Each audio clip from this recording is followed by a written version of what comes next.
नमस्कार मित्रांनो, स्वागत आहे तुमचं आजच्या या नवीन व्हिडिओमध्ये। आजचा हा व्हिडिओ शेतकऱ्यांसाठी एक महत्त्वाची अपडेट घेऊन आलेलो आहोत।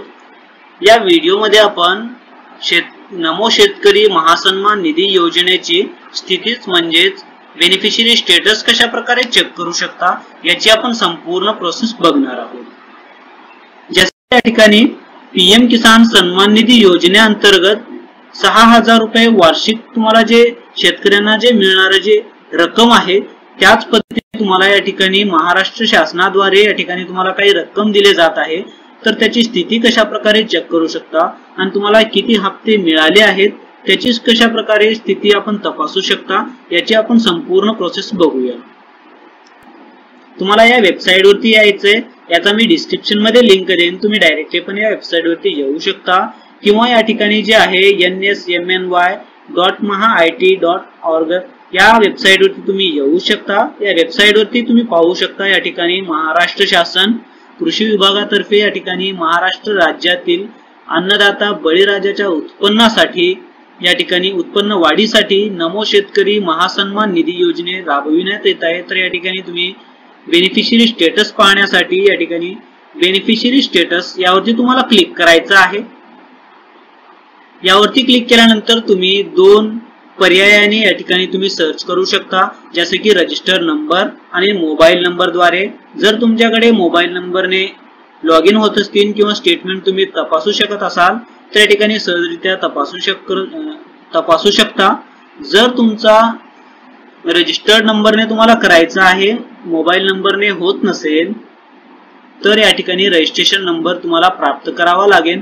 तर रजिस्ट्रेशन नंबर प्राप्त कशा प्रकारे करू शकता, तर या ठिकाणी तुम्ही नो युअर रजिस्ट्रेशन नंबर यावरती सुद्धा क्लिक करून तुम्ही रजिस्ट्रेशन नंबर प्राप्त करू शकता किंवा या ठिकाणी जे अगोदरचं पीएम किसान सन्मान निधी योजनेचा जे हे वेबसाईट आहे या वेबसाईट वरून सुद्धा तुम्ही रजिस्ट्रेशन नंबर प्राप्त करू शकता।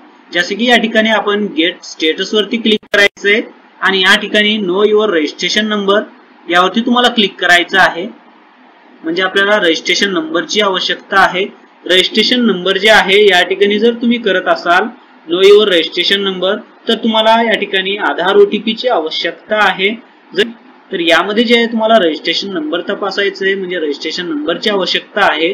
तर या ठिकाणी आधार नंबर सिलेक्ट करायची आहे आणि त्या शेतकऱ्यांचं या ठिकाणी आधार नंबर टाकायचं आहे।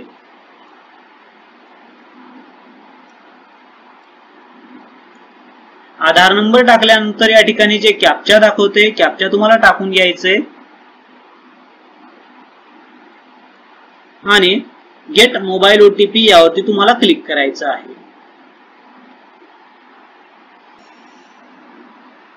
या ठिकाणी तुम्हाला ओटीपी टाकून घ्यायचा आहे आणि गेट डिटेल्स वरती तुम्हाला क्लिक करायचं आहे। जसं तुम्ही गेट डिटेल्स कराल या ठिकाणी तुम्हाला रजिस्ट्रेशन नंबर दिला जाईल, जे की तुम्हाला या ठिकाणी कॉपी करून घ्यायचा आहे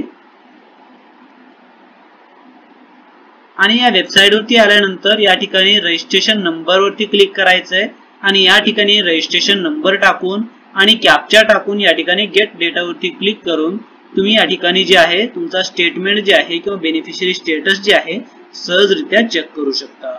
किंवा या ठिकाणी जर तुम्हाला नो युअर रजिस्ट्रेशन नंबर या पर्यायाद्वारे जर तुम्हाला रजिस्ट्रेशन नंबर हवा आहे तर या ठिकाणी तुम्हाला नो युअर रजिस्ट्रेशन नंबर व यावरती क्लिक करायचंय, परंतु यासाठी तुमच्या आधारला मोबाईल नंबर लिंक असणे अनिवार्य आहे।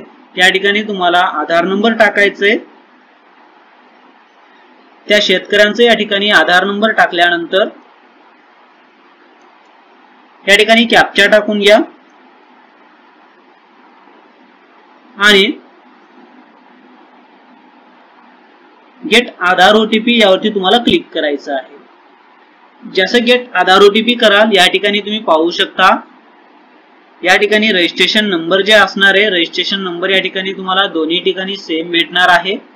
या ठिकाणी रजिस्ट्रेशन नंबर आणि नाव आणि या ठिकाणी पीएम किसान मध्ये रजिस्ट्रेशन नंबर आणि नाव या ठिकाणी तपासून घ्यायचंय आणि रजिस्ट्रेशन नंबर या ठिकाणी कॉपी केल्यानंतर या ठिकाणी बॅक वरती जायचंय आणि यामध्ये बेनिफिशियरी स्टेटस मध्ये तुम्हाला रजिस्ट्रेशन नंबर सिलेक्ट करायची आहे आणि या ठिकाणी रजिस्ट्रेशन नंबर या ठिकाणी पेस्ट करून घ्या त्यानंतर जे कॅप्चा दाखवते कॅप्चा तुम्हाला या ठिकाणी टाकून घ्यायचा आहे आणि गेट डेटा यावरती तुम्हाला क्लिक करायचं आहे।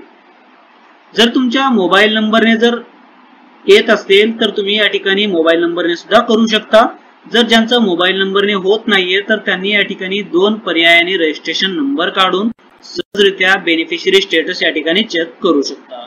यामध्ये तुम्ही पाहू शकता या ठिकाणी फार्मर नेम आणि स्टेट कोणता आहे आणि मोबाईल नंबर आणि कोणत्या विलेज पासून तुम्ही बिलॉंग करता हे सगळे डिटेल्स तुम्हाला या ठिकाणी दाखवले जातील।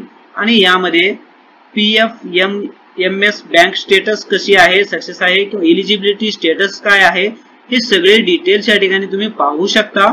त्यानंतर तुम्हाला खाली स्क्रॉल करायचं आहे। खाली स्क्रॉल केल्यानंतर या ठिकाणी फंड डिस्ट्रीब्युशन डिटेल्स मध्ये या ठिकाणी तुम्हाला आतापर्यंत किती हप्ते मिळाले आहेत याची तुम्ही या ठिकाणी स्टेटमेंट जे आहे पाहू शकता। फर्स्ट इन्स्टॉलमेंट या ठिकाणी 3/11/2023 रोजी या ठिकाणी क्रेडिट झालेला आहे आणि याचा UTR नंबर आणि कोणत्या बँकेत तुमचा अमाउंट म्हणजे त्या शेतकऱ्यांचा अमाउंट क्रेडिट झालाय त्या बँकेचे नाव या ठिकाणी तुम्ही सहजरित्या चेक करू शकता। आणि यामध्ये फर्स्ट इन्स्टॉलमेंट, सेकंड आणि थर्ड अशा पद्धतीने तुम्ही जे आहे आपल्या शेतकरी बांधवांचे नमो शेतकरी सन्मान निधी योजनेअंतर्गत जे बेनिफिशरी स्टेटस असतील ते अशा पद्धतीने तुम्ही जे आहे चेक करू शकता।